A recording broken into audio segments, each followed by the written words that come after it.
a cerimónia de lançamento de 3 volumes da coleção essencial Imprensa Nacional Casa da Moeda e de 6 selos de CTT. A abrir a cerimónia vai usar da palavra o Sr. Ministro de Estado e dos Negócios Estrangeiros, Augusto Santos Silva.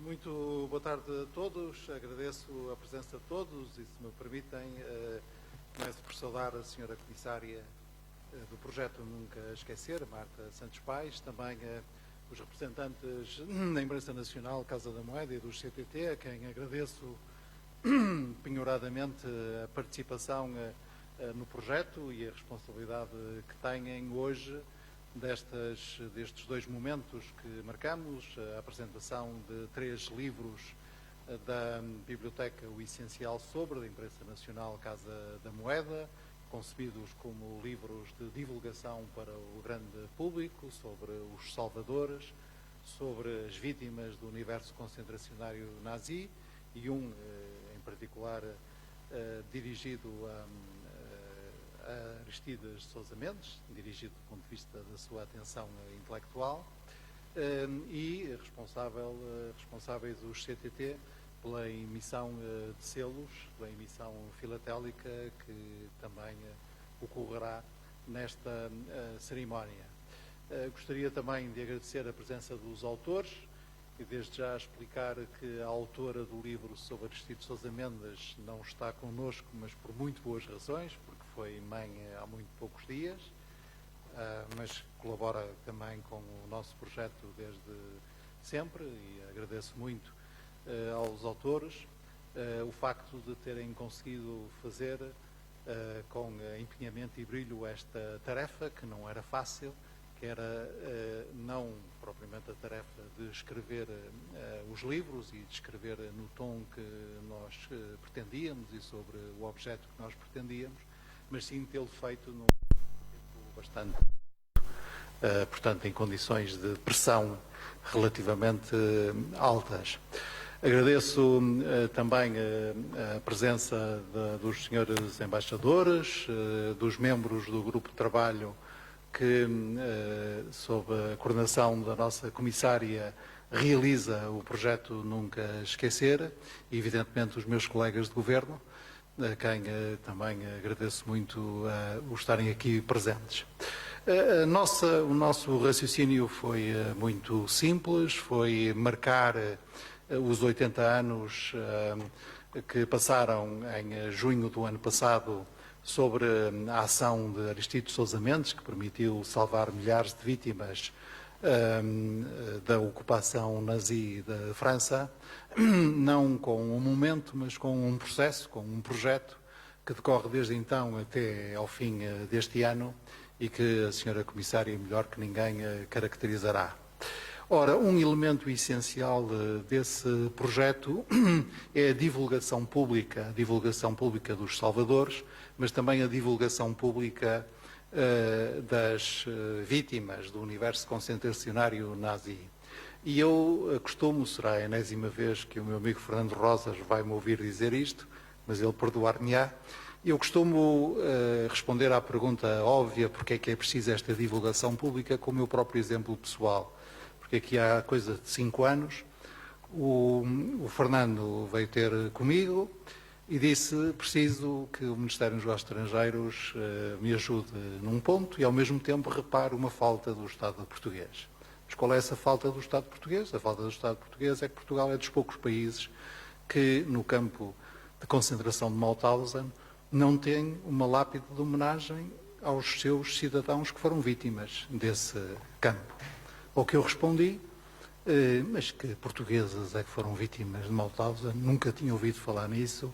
E ele está-me a explicar o projeto que coordenava e coordena e que ia permitindo recensear os portugueses que foram vítimas do universo concentracionário nazi, quer dos campos de prisioneiros de guerras, aí forçados a trabalho, quer dos campos de concentração, quer dos campos de extermínio. E também a primeira vez que me disseram que não era apenas Aristides Sousa Mendes, que era considerado justo entre as nações, Eu respondi sim, eu sei, porque há mais 2 diplomatas, um que é considerado e outro que, do nosso ponto de vista, bem poderia sê-lo. Mas quando disseram, mas esses não são os únicos, porque o padre Joaquim Carreira também é justo entre as nações, o senhor Brito Mendes também o é, e eu respondi, muito sinceramente, pois eu não sabia.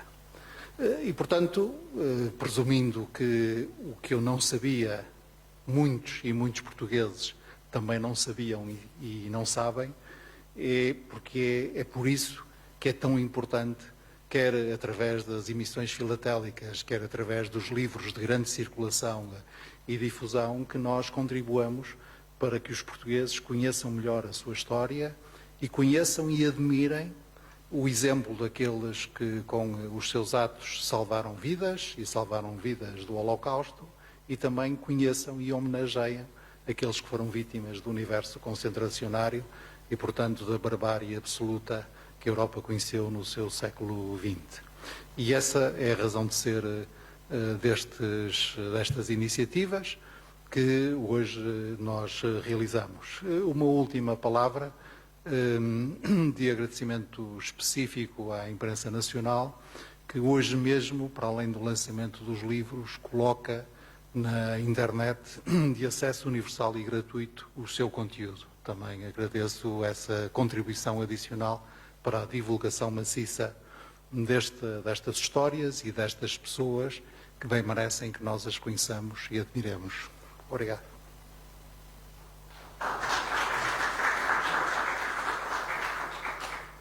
Vai agora usar da palavra a comissária do projeto Nunca Esquecer, Marta Santos Paes.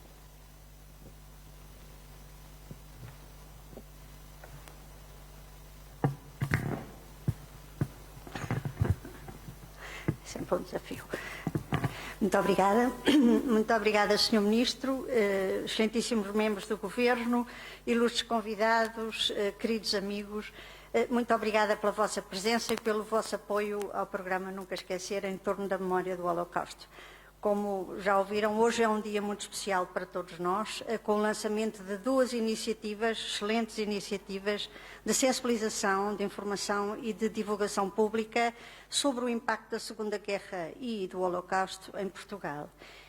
Eu gostava de sublinhar mais uma vez que estas iniciativas são o fruto de uma colaboração estreita com parceiros estratégicos, a Imprensa Nacional, Casa da Moeda e o CTT, e beneficiaram de uma colaboração excelente também ela com um conjunto notável de investigadores, muitos dos quais estão aqui connosco, e os autores das obras que estão a ser lançadas, muitos deles estão aqui connosco, e gostaria de vos agradecer muito por todo o apoio e pela vossa presença e pelas palavras que vão dirigir e que certamente falarão melhor que nós sobre o conteúdo destas obras notáveis.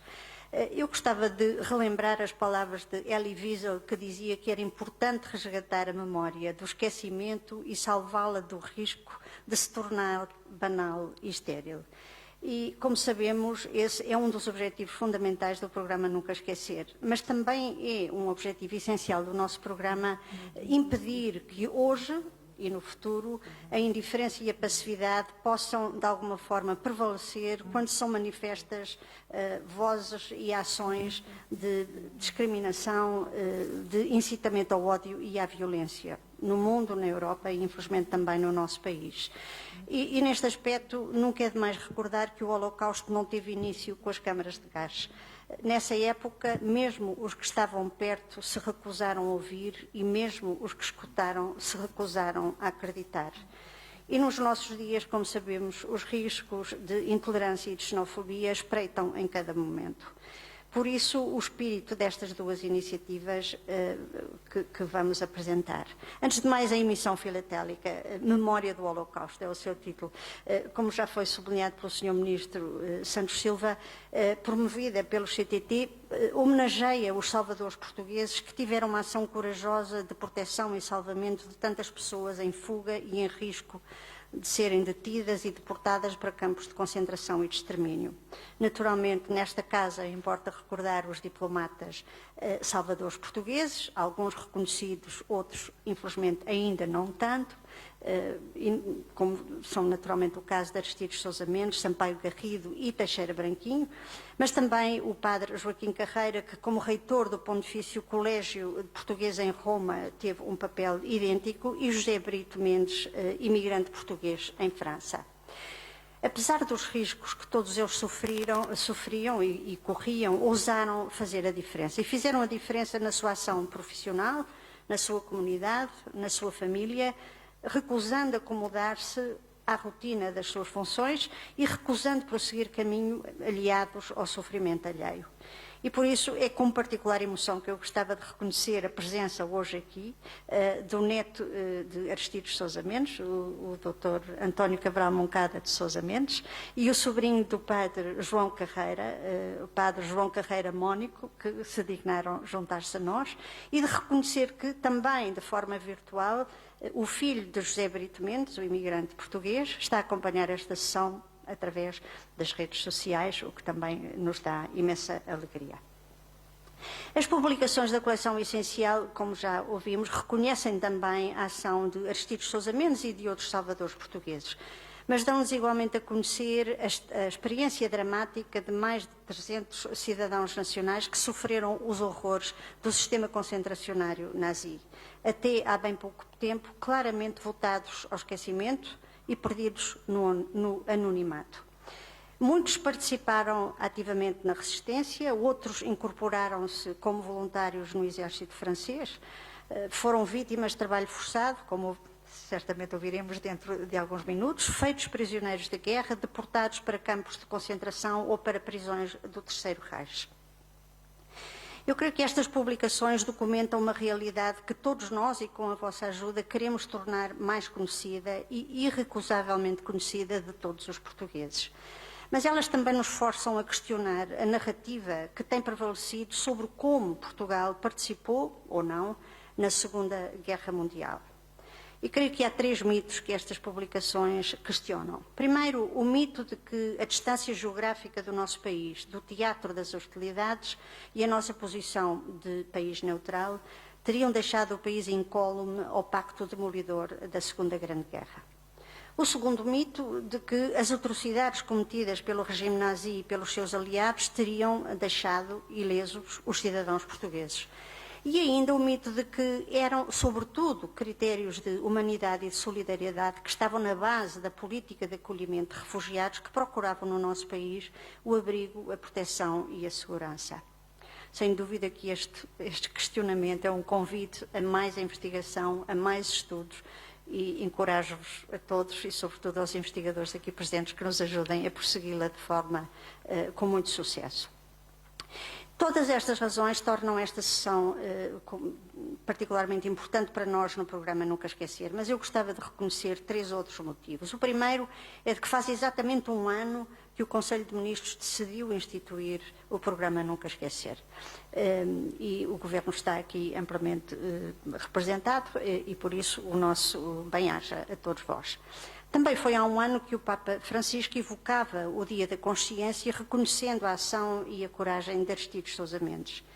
E justamente esta semana faz 81 anos que no Consulado de Bordeaux Aristides Sousa Mendes se fechava para iniciar a concessão de vistos a milhares de pessoas, muitas delas judias, que procuravam desesperadamente escapar à perseguição nazi e ao risco de deportação para campos de concentração e extermínio. Porque, como dizia, a liberdade de consciência não é uma questão de conveniência.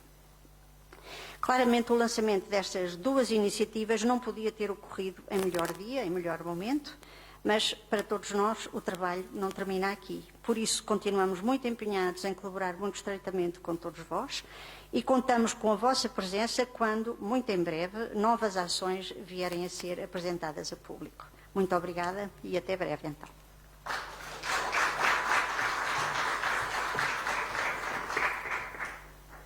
Vai agora usar da palavra o Secretário de Estado da Presidência do Conselho de Ministros, André Mós Caldas.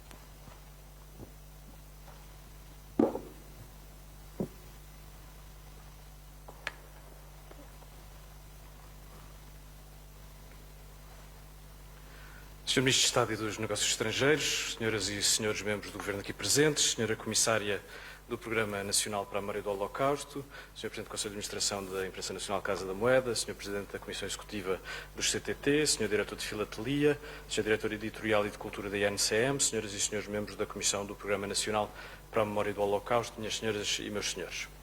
No ano passado, no dia 18 de junho de 2020, como aqui já foi relembrado, o Conselho de Ministros aprovou as linhas estratégicas do Programa Nacional em torno da memória do Holocausto, projeto Nunca Esquecer. Hoje, com a apresentação da coleção essencial da INCM e da emissão filatélica em homenagem a Aristides de Sousa Mendes e outros salvadores, somos chamados a comemorá-los, no sentido mais antigo do termo, o de os relembrar em conjunto, perpetuando este reconhecimento institucional e o legado dos justos, o qual assim perdurará no futuro. Estes não são gestos de contemplação do passado. A memória tem um papel crucial na identidade individual ou coletiva, mas participa da moldagem do futuro das pessoas, das comunidades e do conjunto da sociedade. Como disse o professor António Feijó recentemente, a ignorância da história é uma manifestação de doença de Alzheimer civilizacional. Num certo sentido, ficamos condenados a entender que tudo nos está a acontecer pela primeira vez. A preservação das memórias é uma forma de fixar comportamentos, de os interligar e de os reproduzir e também de não os reproduzir e projetar para o futuro. Permitir o esquecimento tem por vezes revelado no seu lado sombrio a persistência de problemas que o tempo e a história já nos haviam trazido e já nos haviam levado. A memória deve ser uma fonte de imortalidade, uma fonte de futuro. Deve ocupar o seu lugar, através do qual se reevocam as coisas passadas, se abraçam as presentes e se preparam as futuras. As civilizações sem memória são civilizações sem futuro. Fazer memória das vítimas do Holocausto relembra-nos a necessidade de combater o antissemitismo, o racismo e quaisquer outras formas de intolerância que possam levar à violência. Recordar os justos é condição de um futuro melhor e é fundamental para evitar a repetição de atos criminosos. Devemos ter nisto sentido de urgência, porque ventos próximos daqueles que hoje evocamos têm superado cada vez mais perto de nós. A intolerância e o autoritarismo de Estado têm crescido, como ameaça, mais perto do que há poucos anos contávamos.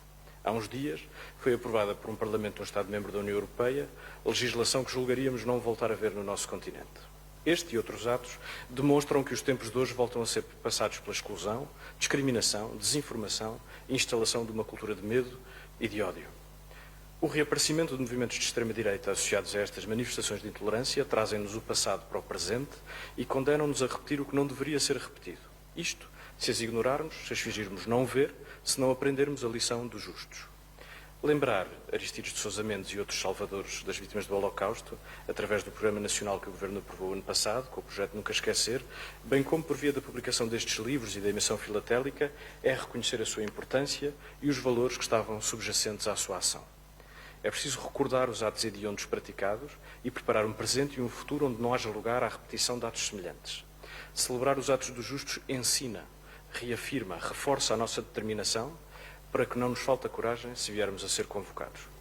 Saúdo, por isso, vivamente, na pessoa do Ministro de Estado e dos Negócios Estrangeiros, bem como todos os membros da Comissão, as iniciativas já levadas a efeito, em especial as que hoje testemunhamos, estendendo a saudação à Imprensa Nacional Casa da Moeda e aos CTT.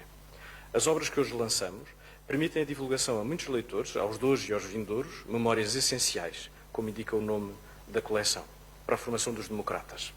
Felicito e agradeço por isso aos autores e ao Dr. Duarte Azinheira por este fundamental contributo. A vossa laboriosa e cuidada dedicação contará para iluminar mais espíritos no caminho dos justos. Muito obrigado.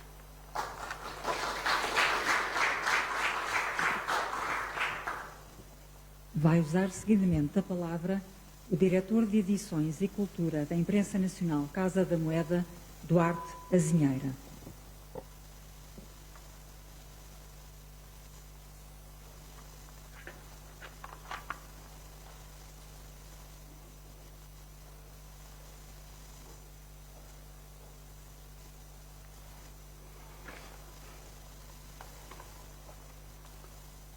Muito boa tarde, Sr. Ministro de Estado e dos Negócios Estrangeiros, Sr. Secretário de Estado da Presidência do Conselho de Ministros, Sra. Comissária.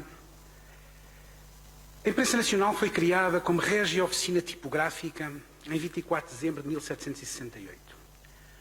Os primeiros livros são logo do primeiro semestre de 1769 e estão, aliás, disponíveis na nossa biblioteca. Em 1833 passou a ser designada a imprensa nacional.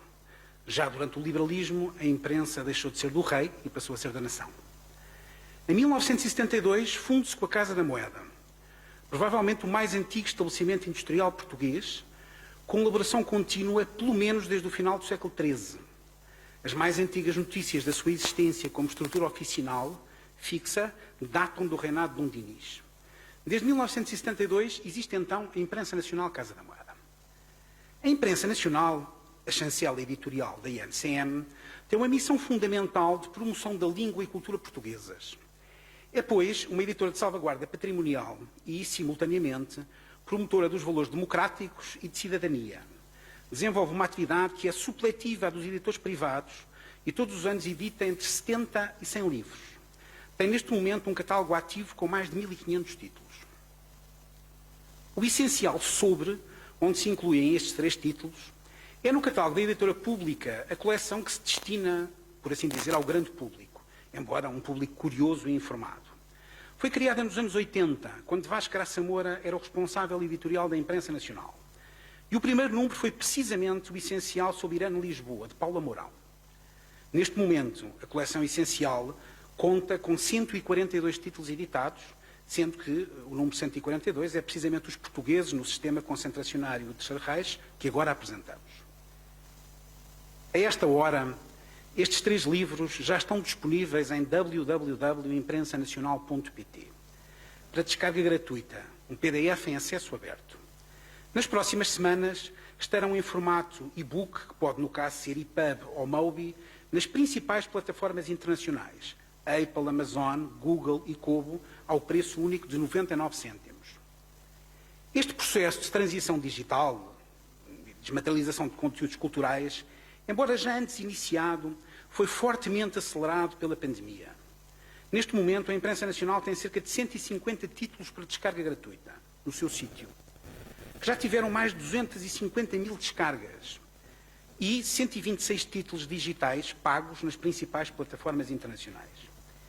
Este é o caminho que, por todo o lado, as editoras de salvaguarda patrimonial e não comerciais em geral estão a percorrer. Veja-se em Portugal o caminho que também está a ser feito pela Fundação Gulbenkian, que é de alguma forma uma editora com um perfil parecido com o nosso. Por fim, agradeço aos autores. Fernando Rosas, Cláudia Ninhos, Margarida de Magalhães Ramalho, António Carvalho, Ângelo Gás Cháfara e Cristina Clímaco, pela confiança que depositaram na Imprensa Nacional e, claro, pelo rigoroso cumprimento dos curtos prazos disponíveis e pelo empenho que colocaram neste trabalho, que, para lá da investigação histórica, são também uma prova de comprometida cidadania. Muito obrigado.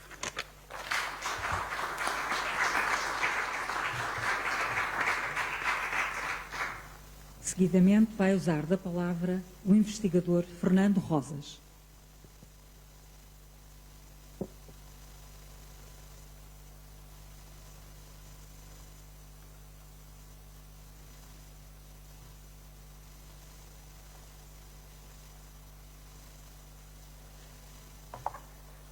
Muito boa tarde a todos e a todos, Sr. Ministro dos Estrangeiros, membros do Governo, a equipa, coordenador e a equipa responsável pelo programa Não Esquecer, os dirigentes da Casa da Moeda, os senhores embaixadores e demais personalidades.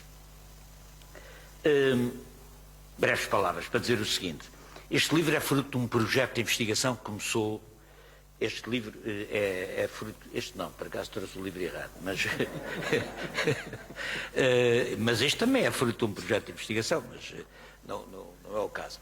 Mas o nosso livro é fruto de um projeto de investigação, começou há alguns anos, e começou da seguinte maneira. Um dia eu estava a visitar uma exposição em Cascais, da Paula Rego, por convite do meu... muito obrigado, muito obrigado. Por convite do meu antigo aluno e nessa altura diretor dos Serviços Culturais da Câmara de Cascais, Dr. António Carvalho, arqueólogo, brilhantíssimo arqueólogo, mas que tem um hobby de historiador próprio da curiosidade dos historiadores, que é, ele havia férias, que tinha passado férias, em vez de passar as férias na praia, tinha-as passado a visitar os campos de concentração. em visitas guiadas que há sobre os campos de concentração. E era um assunto que também me interessava, eu tinha já visitado alguns, e na conversa, nessa altura, colocou-se o problema: há portugueses em todos os principais campos que nós conhecemos, há portugueses registados e anunciados naquelas placas que estão à entrada do campo de que morreram ali portugueses, ou passaram por ali portugueses. E ele disse: porquê é que o professor não vai investigar isto? Porquê é que não pegamos aí num grupo e se vai investigar isso?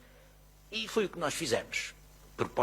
A proposta foi de um arqueólogo, enfim, para mostrar como também isto tem a ver com a arqueologia, com a arqueologia da guerra e da morte. E constituímos um grupo constituído por parte antigos alunos meus cujo trabalho de grande qualidade eu tinha acompanhado. Também está aqui connosco o Ansgar Scheffer, autor do primeiro trabalho académico sobre os judeus em Portugal, foi a sua tese de mestrado. A Cláudia Ninhos, a doutora Cláudia Ninhos, que fez uma tese de doutoramento brilhantíssima sobre as relações culturais luso-portuguesas durante o Terceiro Reich, e antes da guerra e durante a guerra, e que também está, e muito bem, aqui no projeto de Não Esquecer, e uma investigadora, Cristina Clímaco, da Universidade de Paris 8, que teve, aliás, um papel essencial na investigação feita em França, que foi a investigação principal que nós conduzimos. O que é que tornou possível este projeto? Este projeto já tem alguns anos, e a viabilidade financeira dele, em termos de poder continuar a progredir, deve-se à Fundação AZV, uma fundação alemã que cuida, que nos financiou nos primeiros 2 anos, que é responsável por indemnizar as vítimas do trabalho forçado. E, portanto, começámos pelo trabalho forçado, exatamente. Depois tivemos agora um apoio importante dos fundos da União Europeia. A Fundação para a Ciência e Tecnologia também se juntou tardiamente, mas juntou-se agora para nos facilitar este trabalho de Mauthausen, e o Ministério dos Negócios Estrangeiros e o Ministro dos Negócios Estrangeiros, o Dr. Augusto Santos Silva. Foi muito importante, porque quando nós começámos a visitar, do ponto de vista da investigação, estes campos, verificámos, Mauthausen é um campo importante nesta economia dos campos, porque é em Mauthausen que está, de alguma maneira, centralizado o gabinete de investigação de todos os campos de concentração. Mauthausen tem o significado de centralizar, e é por isso que se faz uma grande comemoração atual, 8 de maio, que é a data da libertação do campo, a data da libertação pelos americanos, que devo dizer que comparecem com as unidades que libertaram, as fardas das unidades que libertaram o campo a 8 de maio de 1945, um campo que os nazistas tinham dedicado sobretudo aos latinos, um grande número de espanhóis que lutaram na resistência, ao lado dos franceses na resistência, refugiados da Guerra Civil de Espanha, republicanos, portanto, Mauthausen tinha um aspecto simbólico muito importante, porque era o centro, portanto, resolvemos propor ao Ministério dos Negócios Estrangeiros, ao Ministro Augusto Santos Silva. Eu tinha a certeza que ele não podia deixar de concordar com isto, que o Estado português colocasse uma lápide no Muro das Lamentações do campo, onde há lápides de todos os países. Eu devo dizer que verifiquei que uma das razões de conflito nas cerimónias de 8 de maio é que, por exemplo, a Federação Russa continua a considerar que os mortos ucranianos, bielorrussos e não sei o quê, fazem parte da antiga União Soviética e, portanto, fazem questão de a tropa que lá mandam também, solene, ir prestar homenagem aos mortos da Ucrânia e da Bielorrússia, o que não levanta pequenas dificuldades, como calculam com as autoridades desses países que entendem que essa homenagem é despropositada. Assim como os catalães, como é evidente, os catalães têm uma placa própria, onde têm uma homenagem específica aos presos catalães, e ainda da última vez houve conflitos grandes com as autoridades espanholas, etc. Ou seja, Toda a gente dá muita importância a isto, é só para dizer isto, ou seja, evoco estes incidentes para dizer que isto é um ponto simbólico importantíssimo. Eu devo dizer que a delegação italiana às comemorações do 8 de Maio em Mauthausen traz centenas e centenas de pessoas que entram por aquele campo a cantar o Bella Ciao, a canção da Resistência. É absolutamente impressionante, é uma cerimónia. E, portanto, a nós fazia-nos impressão que Portugal, que teve ali mortos, teve ali 4, 5, 6, meia dúzia ou mais de mortos, de pessoas que passaram por ali, algumas morreram, portugueses morreram em Mauthausen, não estivesse completamente fora disto e, portanto, tratava-se de Portugal enviar uma delegação oficial às cerimónias e que tivesse a sua placa ali. O Ministério o Ministério não se limitou a concordar, quer dizer, pagou as despesas inerentes ao facto, porque era preciso mandar fazer a placa, constituir a delegação, etc. Mais do que isso, no segundo ano, no primeiro ano que isto aconteceu foi em 2017, e no segundo ano, em 2018, a delegação oficial foi integrada por estudantes de Lolé, cuja Câmara Municipal financiou uma deslocação de jovens loletanos.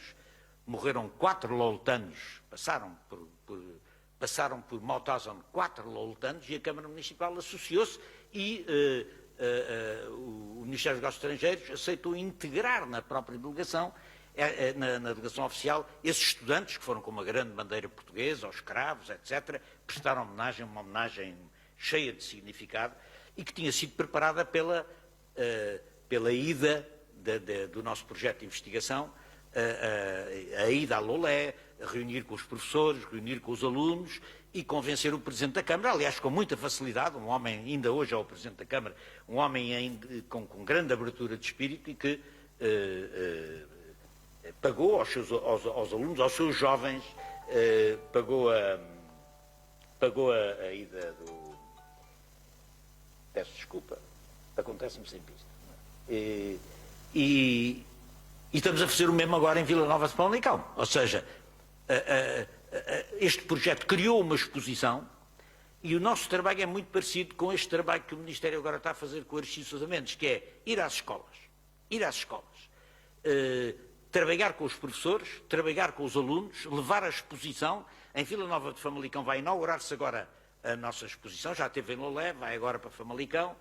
Só não teve em Oeiras porque caiu-nos em cima a pandemia e obrigou-nos a interromper durante 1 ano e meio praticamente os trabalhos.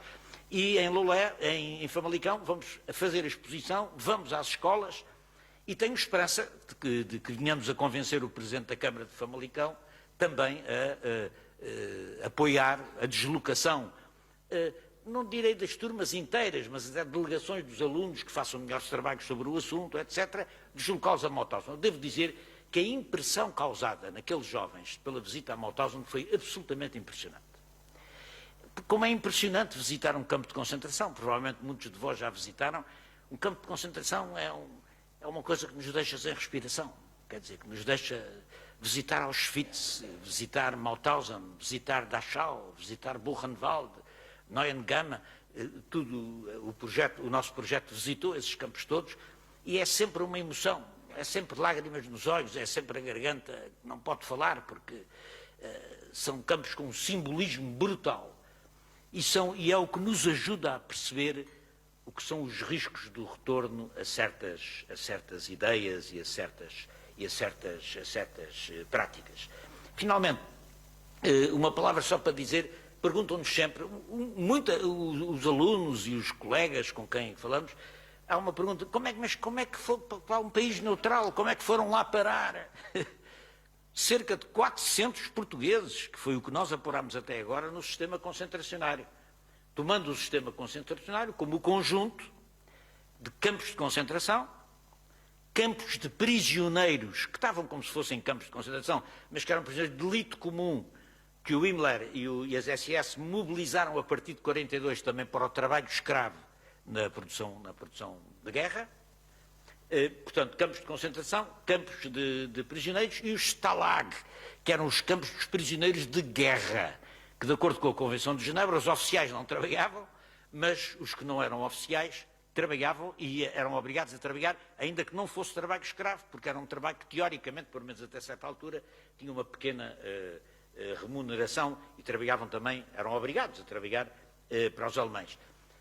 E ainda havia o grande contingente de portugueses que foram trabalhar para a Alemanha, uns porque, de modo próprio, em 1940, a Alemanha era um país, do ponto de vista do mercado de trabalho, extremamente atrativo, porque havia férias pagas, o salário era melhor e a guerra estava muito distante dos centros industriais da Alemanha e, portanto, há recrutamento de trabalho português, quer na Espanha, quer em Paris, onde havia muitos imigrantes, que vai trabalhar para a Alemanha. Pois o problema é que eles, como Portugal não tinha acordo de trabalho com a Alemanha, eles iam, as autoridades, as entidades alemãs, as entidades recrutadoras chamavam-nos sem passaporte e como eles não tinham passaporte, depois não podiam sair. E não saíram, ou seja, a partir de certa altura na guerra, eles de trabalhadores voluntários transformam-se em trabalhadores forçados porque não têm maneira de sair dali. Não é? Portanto, há ainda esse grande contingente do trabalho forçado, sobre o qual não há estatísticas. Mas há centenas de portugueses que foram trabalhar para a Alemanha, a partir, sobretudo, da França, onde estavam emigrados.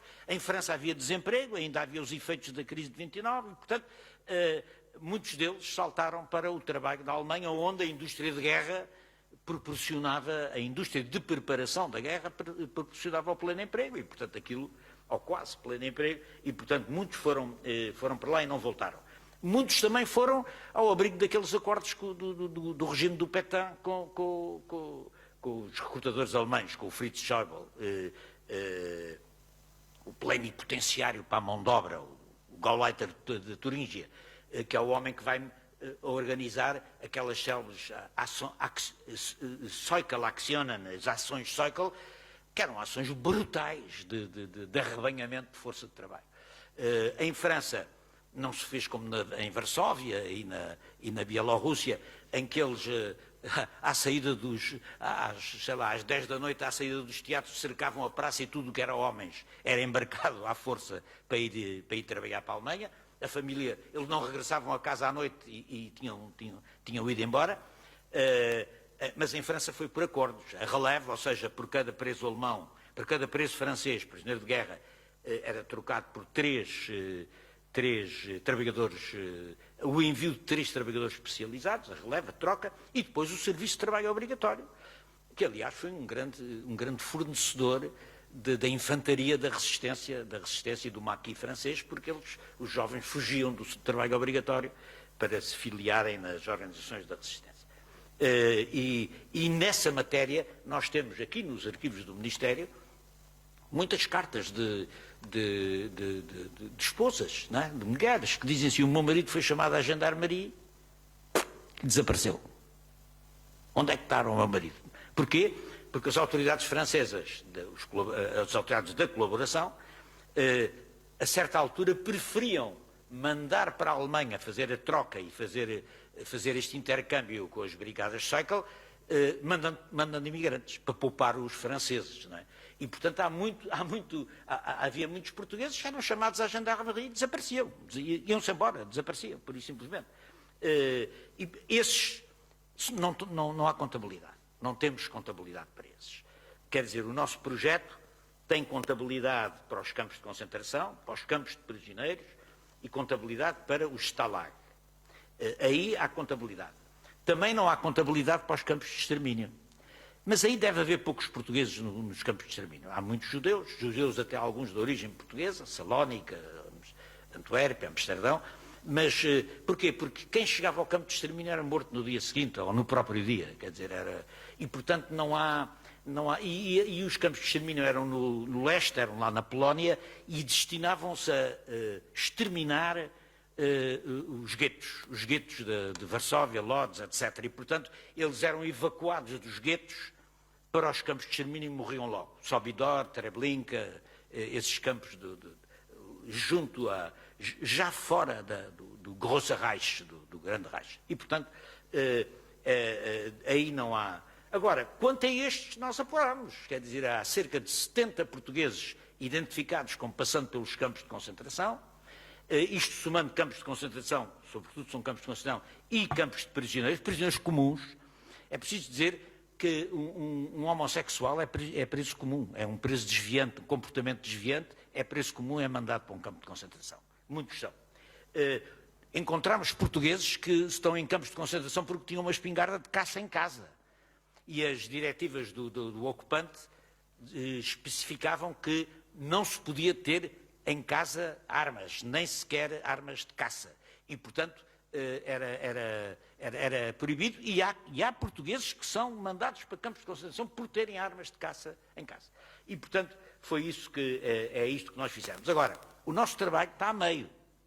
Terminámos uma primeira fase, que foi recensear os imigrantes, recensear a realidade francesa. Em 1939 já há 30 mil imigrantes a trabalhar em França. Foi sobre esses que nós trabalhamos. Mas há mais. Isto é um cálculo conservador. Nós temos até agora recenseados no conjunto do sistema concentrado cerca de 400 portugueses, incluindo do Stalag, mas há mais. Porquê? Porque nós ainda nem sequer esgotámos, quer dizer, já fizemos um bom trabalho de arquivo na França, mas falta a Bélgica, onde havia muitos portugueses, e a Bélgica é um país ocupado também. Sobretudo, só teremos uma aproximação realista quando fizermos também a Bélgica. A Itália há poucos imigrantes portugueses, na Holanda também, enfim, há portugueses sempre por todo lado, não é? Aliás, em Mauthausen até chineses havia, portanto, quer dizer, há chineses, a China está também representada nas cerimónias de Mauthausen, é o universo da morte. E, portanto, este livrinho que nós publicamos, digamos assim, é o primeiro relatório que fazemos sobre a primeira fase. Temos agora um segundo passo que vamos ter que dar imediatamente a seguir, e com isto termino, que é, o Governo considerou também, o Sr. Ministro dos Negócios Estrangeiros, a justiça de publicar em diário do Governo a lista de mortos portugueses no campo de Mauthausen. E depois iremos aos outros. Já temos um apuramento razoável. Aqui com o campo de Mauthausen o que se passou é que os espanhóis que se anteciparam a nós nesta medida publicaram os nomes também de Mauthausen, mas um José Dias tanto pode ser português como espanhol. E os espanhóis, devido a uma tendência antiga da sua historiografia, engoliram os nomes portugueses na lista.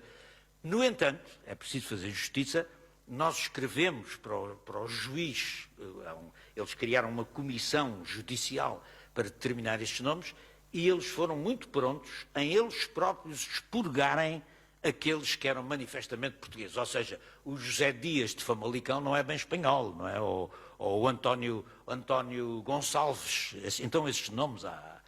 E, portanto, recuperámos essa lista e tencionamos em dezembro, por proposta do Sr. Ministro, tencionamos em dezembro, quando no próximo momento emblemático destas comemorações, apresentar então a lista completa de Mauthausen para podermos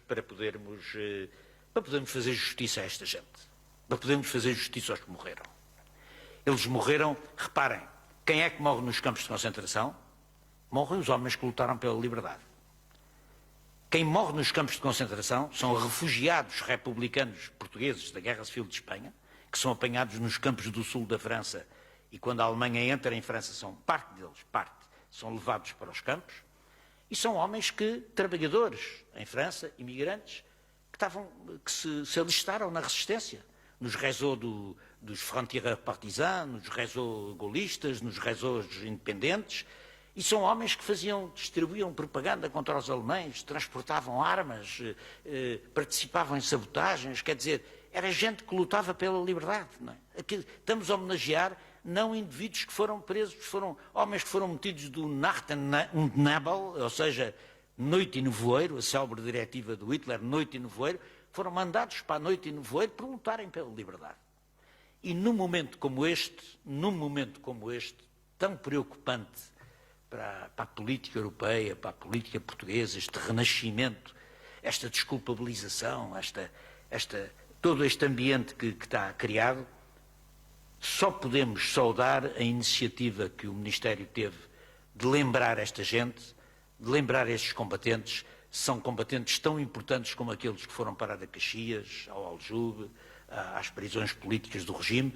Sem eles, não tínhamos a liberdade e, portanto, estas comemorações têm um grande significado cívico à qual o nosso grupo de trabalho do Instituto de História Contemporânea, com muito gosto, inteiramente se associa, porque o dever da investigação é também esse, o de trabalhar pela cidadania. Muito obrigado.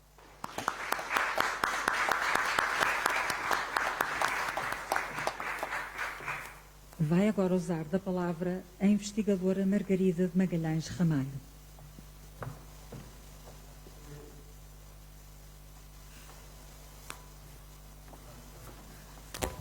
Boas tardes. Eu vou ser muito rápida, já percebi que estamos em cima da hora. Eu saúdo, sobretudo, o Sr. Ministro dos Negócios Estrangeiros e a comissária deste magnífico projeto, e que eu conheci hoje e que tive imenso prazer, mas também todas as personalidades que estão na sala. Felizmente, toda a gente que falou antes de mim já foi capaz de dizer praticamente tudo aquilo que eu queria dizer. Todas as situações que são importantes e que nos levam, no fundo, a que nós cada vez mais queiramos preservar a memória. As nossas memórias, enquanto seres individuais na nossa vida privada, foram fundamentais para fazer com que nós hoje sejamos aquilo que somos. Sem essas memórias da nossa infância, da nossa vida, se calhar seríamos outra coisa. E isso que acontece enquanto seres individuais, acontece como seres coletivos, e é uma coisa que é absolutamente fundamental. Não só lembrar aquilo que, de alguma forma, é altamente perigoso e que já foi aqui também falado e que nós estamos a assistir, mas também a capacidade de fazer a diferença em momentos chaves. E é essa parte a que eu me dediquei e agradeço imenso ao Duarte Azinheira ter-me convidado para este projeto. De facto, é muito interessante ver como pessoas, de alguma forma, a maior parte delas pertenciam ao corpo diplomático, mas outras também, enquanto seres individuais, souberam fazer a diferença, souberam, de uma forma nem sempre igual, nem em proporção, mas souberam perceber, ter a empatia e perceber que tinham naquele momento a possibilidade de fazer qualquer coisa e fizeram. E isso eu acho que é aquilo que para nós, enquanto seres humanos, nos interessa reter e passar às outras gerações. Não é um herói aquele que tem um fato especial como a capa às cores. É aquela pessoa com defeitos e qualidades como todos, mas que no momento certo sabe dizer basta, vou fazer qualquer coisa. Eu vou fazer a diferença. Isto aconteceu com os já subajamente conhecidos Aristides Sousa Mendes, que é de facto, talvez, segundo dizem alguns investigadores, a pessoa que mais salvou individualmente pessoas durante o Holocausto, mas também o nosso embaixador Sampaio Garrido, que tem uma ação muito importante.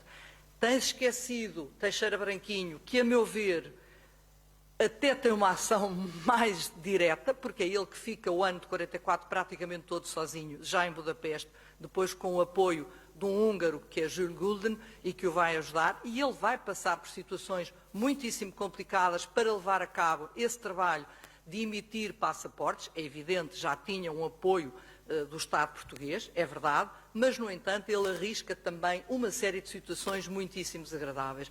Por outro lado, o padre Joaquim Carreira é, de facto, um homem que teve também a capacidade de fazer a diferença, poderia não o ter feito, mas que ficou, é daquelas situações que se conhece menos e que é importante conhecer. Ele, enquanto reitor do Colégio Pontifício Português em Roma, vai abrir as portas do colégio e vai proteger não só judeus como antifascistas. E, de alguma forma, ele sabe que o colégio está preservado e, em princípio, não é suposto haver rusgas, mas, pelo sim, pelo não, e em determinada altura, ele percebe que tem toda a probabilidade também de haver rusgas e vai pegar nas pessoas que ele vai guardando e acolhendo e vai pô-las a salvo noutros sítios. E, de facto, a sua ação salvou, ou através da sua ação, salvou dezenas de pessoas.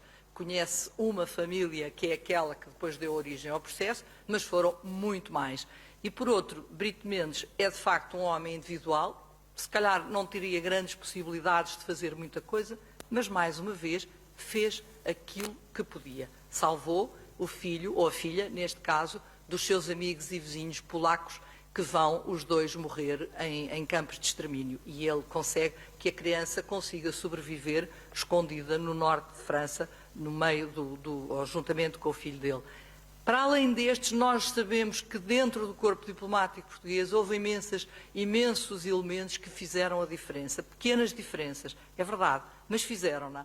E fizeram-na não só contornando regras, não só fechando os olhos a determinadas coisas, mas também, como foi o caso na altura, o segundo secretário da Embaixada de Portugal em Berlim, ou da delegação em Berlim, Manuel Homem de Melo, que partilhava os seus cupons, as senhas de racionamento com uma família judia que ele conhecia e que estava clandestina e que não tinha acesso ou não poderia ter comida se não tivesse estas senhas, e ainda tenta, juntando uma parte das suas poupanças, resgatar de um campo de extermínio a filha desta família, e que a Gestapo chega-lhe a dizer que sim senhora, que a vai soltar, fica com o dinheiro obviamente, mas não a devolve, porque ela entretanto já tinha morrido. Mas para além disso há uma série de outras pessoas que vão fazer essa diferença, ainda antes do começo da guerra, mas depois durante. São casos que estão em estudo e que precisam de mais investigação e de mais estudos. No entanto, nós sabemos que eles existiram, porque as pessoas muitas vezes não faziam, era a escala que fez Aristides Sousa Mendes, faziam com escalas bastante mais pequenas. Mas é aquilo que eu vos dizia há bocado, se puderem fazer qualquer coisa, já não é mau. Diz o Talmud, quem salva uma vida, salva o universo. Cada um salva aquilo que pode e ainda bem que o faz. Muito obrigada.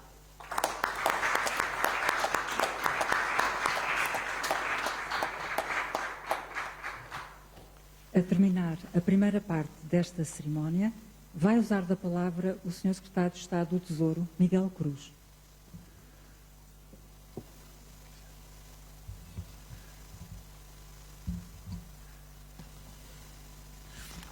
Muito obrigado. Boa tarde a todos. Sr. Ministro dos Negócios Estrangeiros, cumprimentar também os colegas Srs. Secretários de Estado, a NCM, os CTTs, estão aqui presentes, os autores, as senhoras e os senhores presentes. Enfim, em primeiro lugar, eu peço desculpa, eu entrei aqui a meio e, portanto, obviamente eu ia dizer que ia apresentar umas brevíssimas palavras, por maioria de razão e provavelmente por vergonha, têm mesmo que ser brevíssimas, dado que de facto entrei aqui já bastante avançado na sessão, não sei se meio, pelo que me informaram, mas bastante atrasado.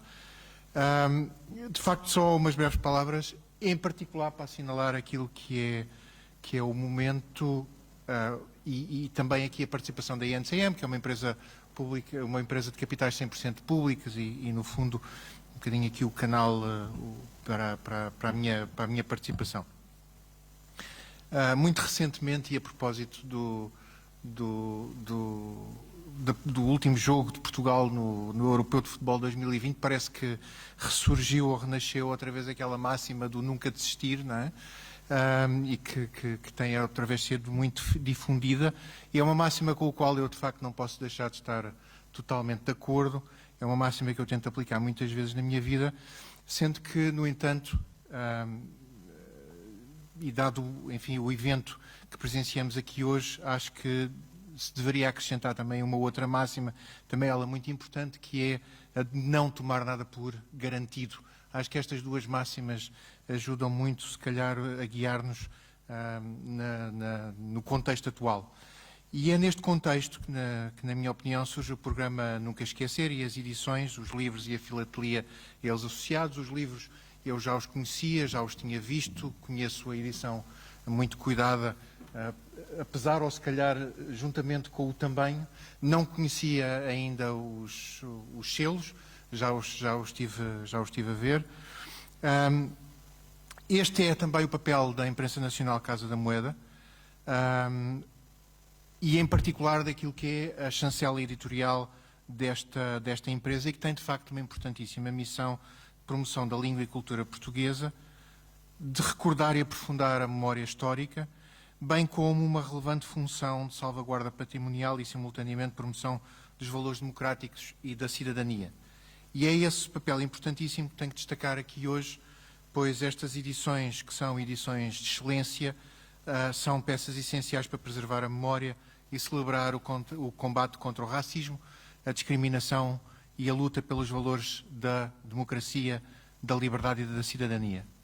O papel que vem crescentemente sendo exigido à INCM é o de ser um motor e promotor da aplicação da inovação. É isto que todos os dias nós pedimos à Imprensa Nacional Casa da Moeda, é isso que nós pedimos todos os dias àqueles que são os seus produtos, os seus serviços. Mais do que isso, é aquilo que nós pedimos que seja a cultura da Imprensa Nacional Casa da Moeda.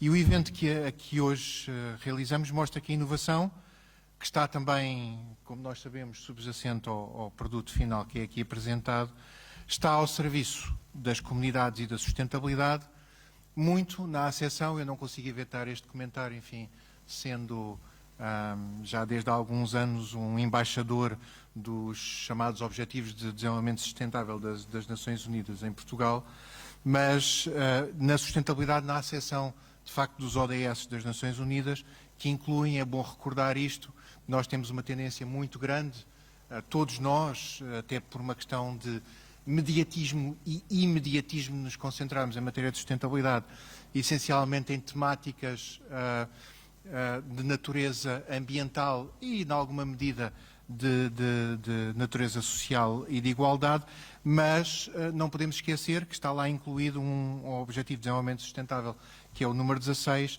que faz referência à paz, justiça e instituições eficazes. E por isso é importante, de facto, nunca esquecer. E para tal há que utilizar todos os recursos e a capacidade criativa para manter vivas as lembranças que asseguram a continuidade dos nossos principais valores enquanto sociedade, e é isto que, de facto, este programa procura assegurar, e é isto que, de facto, estas edições, não apenas os livros, mas também os selos que o acompanham, o procuram assegurar, e acho que isto é, de facto, merecedor deste destaque e desta, enfim, cerimónia que tem um determinado simbolismo, como foi há pouco mencionado, até pelo momento histórico em que esta iniciativa tem lugar. Muito obrigado.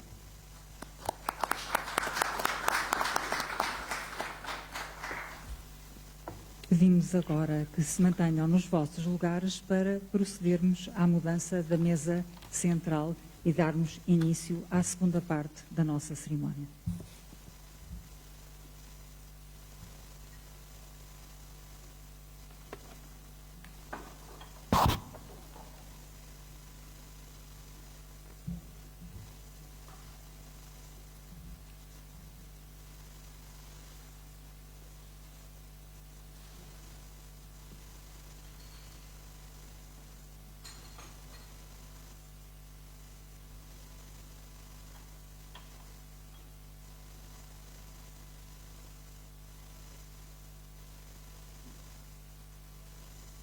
Vai ter agora início a cerimónia de lançamento dos 6 selos CTT. Vai usar da palavra o Presidente Executivo dos CTT, João Bento.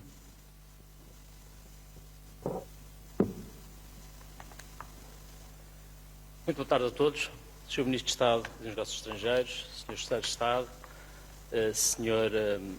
Comissária do Programa Nunca Esquecer, Sr. Diretor da Imprensa Nacional Casa da Moeda, Srs. Convidados, ocorre-me dizer que perdem sentido e peso quaisquer palavras depois das palavras apaixonadas do professor Fernando Rosa e da professora Margarida Magalhães Ramalho, mas mesmo assim direi que foi para nós uma honra e um privilégio e deu-nos muita satisfação podermos ter contribuído para esta justa homenagem aos portugueses que durante a Segunda Guerra, correndo muitos riscos, como já foi ilustrado, ajudaram milhares de pessoas a obter refúgio, a fugir a perseguições do regime nazi, assunto, aliás, que já tínhamos sublinhado em 1995, por ocasião do lançamento da emissão filatélica Europa, Paz e Liberdade, em que invocámos então apenas Aristides Sousa Mendes, e ao colocar esta emissão de 5 selos homenageando as grandes figuras, ancoro-me nas palavras do Sr. Ministro, associando-me à ignorância também relativamente aos restantes, ou a parte deles, e portanto repetirei uma vez mais que para além de um selo de Aristides Sousa Mendes, temos este ano Alberto Teixeira Branquinho, Carlos Sampaio Garrido, José Brito Mendes e o Padre Joaquim Caldeira como objeto desta magnífica coleção. Os CTT cumprem assim, também nós sentimos ser uma obrigação, e estar associado à nossa vocação, tal como a imprensa nacional referiu e o Sr. Estado de Tesouro reforçou, a nossa obrigação de dar a conhecer, através, neste caso, naturalmente, dos nossos selos, aquilo que mais importante se fez em Portugal e no mundo e as individualidades que mais contribuíram para honrar o país e, no caso presente, diria, os valores supremos da humanidade. Espero, portanto, que apreciem esta nossa bela coleção, de que temos muito orgulho em ter participado. Muito obrigado.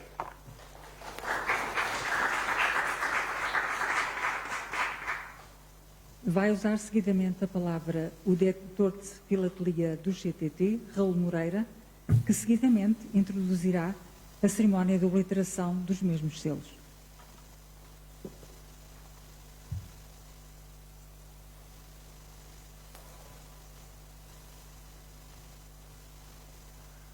Muito boa tarde a todos. Saúde o Sr. Ministro, saúde os Srs. Secretários de Estado, saúde a Sra. Comissária, dos Srs. Embaixadores, todos aqui presentes. Muito obrigado por nos terem convidado. É uma honra muito grande estar aqui convosco.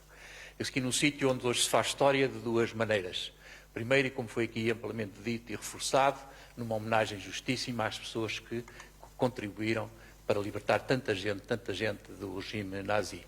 Faz-se história também porque nem todos se calhar sabem, foi neste lugar, não sei se nesta sala, que no dia de junho de 1853 o primeiro selo português entrou em circulação. Foi nessa altura José de Sousa Pinto Magalhães, superintendente-geral de Correios, Telégrafos e Faróis, que veio mostrar a Dom Fernando de Saxe-Coburgo a primeira folha de selos a circular com a efígie de Dona Maria. O desenho era de Dom Fernando de Saxe-Coburgo e a chapa, a impressão, era do primeiro abridor da Casa da Moeda, Borja Freire, Casa da Moeda, que é o nosso fornecedor desde 1853. Deve haver pouca gente que se pode honrar de tamanha parceria com tantos anos. É, portanto, uma dupla história que hoje aqui vivemos e o que vamos neste momento fazer é o reenactment desse ato simbólico em que Dom Fernando de Saxe-Coburgo, questionando Pinto de Magalhães sobre a forma de pôr os selos a circular, aprendeu que para circular um selo tem primeiro que ser marcado.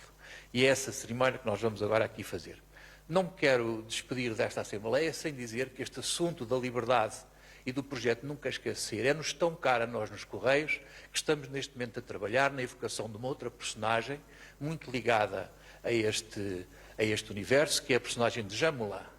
Jean Moulin, cliente do CTT Correios de Portugal, da sua estação do Calhariz, quando passou por Lisboa em 1941, onde mandou vários telegramas para a França e aqui escreveu um relatório que depois levou para a Inglaterra. Ainda este ano honraremos a memória também de Jean Moulin.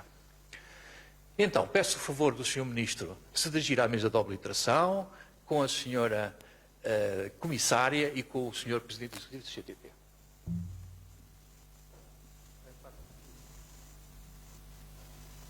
Mas ele explica muito bem, a gente só tem que o Ministro seguir a ordem. Sim. Só tem que seguir a ordem. Peço licença para abrir.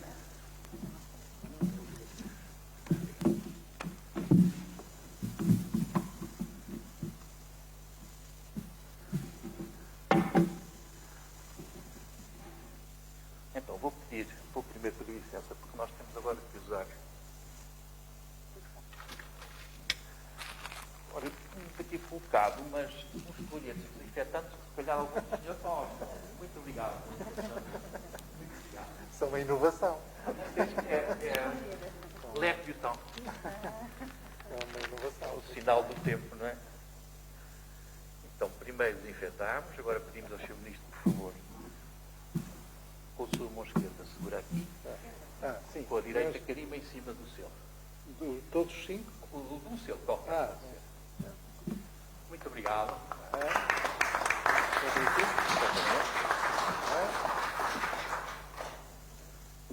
Senhora Comissária, quer fazer a mesma operação, por favor? Com a esquerda, não? Com a mão direita segura no carimbo. Se for canhota, com a desta, está a carimbar 4 selos ao mesmo tempo. Muito bem. O Presidente do CTT já fez isto tantas vezes que, no caso de eu me reformar, pode-me substituir com grande vantagem. Não seria capaz de fazer tão bem. Muito obrigado.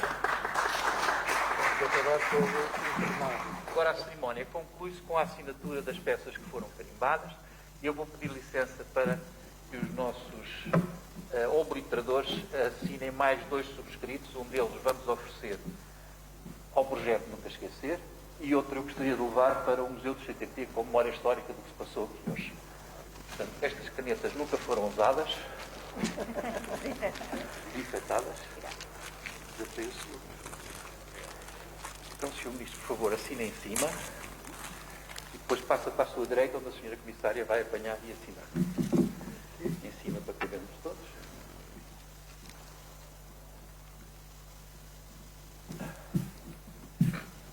Vai assinando e vai passando, Sr. Comissário.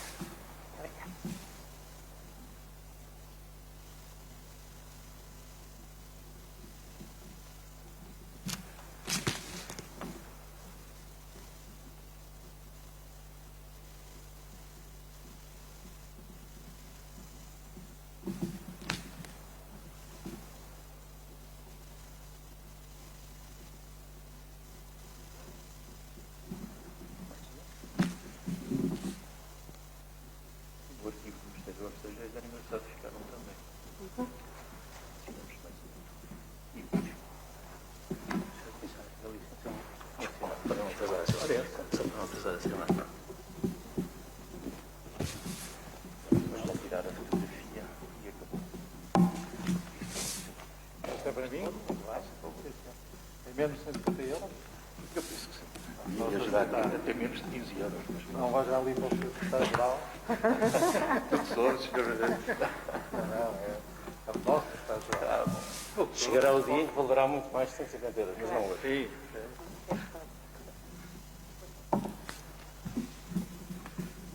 Sr. Comissário, muito que ofereça uma peça e a outra para o vosso projeto. Muito obrigada. Ai, duas. Sim, eu ia para si e eu para O Presidente e esta fica com ela. Querem mostrar agora, se faz favor, os escritos virados para a frente, para permitir uma